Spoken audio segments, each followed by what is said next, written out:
Anthony Haswell. Mr. Haswell's association with the rail industry began in 1958 with 2 years service in the legal department of the Illinois Central Railroad.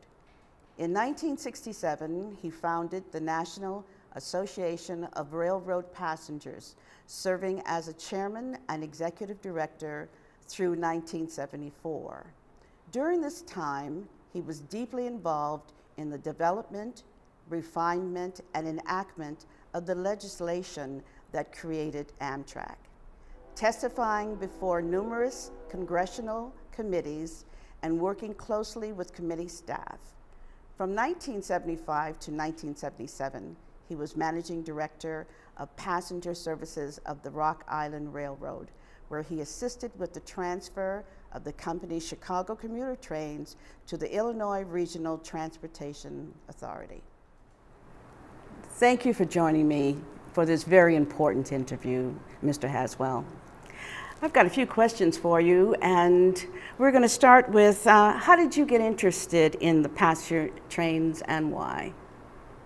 Well, I got interested in it when I was young enough that I don't really have a positive recollection, but if I had to guess, I think trains appealed to me because, unlike automobiles, they were not under the control of the people around me.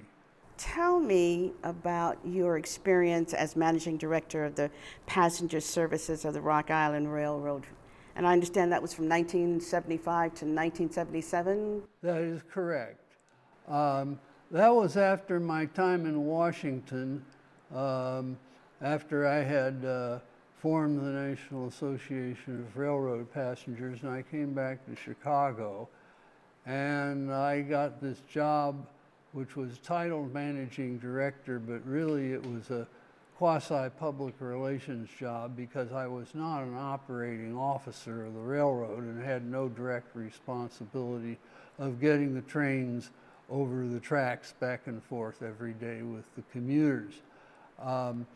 But the railroad at that time was bankrupt, and it was desperately in need of government subsidy and support to keep the commuter trains running because, like practically all other commuter trains, they lost a significant amount of money and were a handicap toward a successful reorganization of the railroad.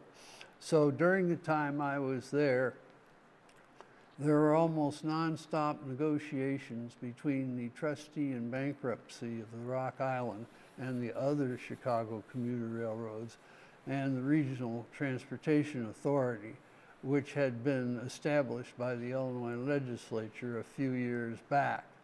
But the collapse and financial distress of a couple of the railroads, notably the Rock Island and the Milwaukee Road and the Illinois Central, was what brought the RTA to life.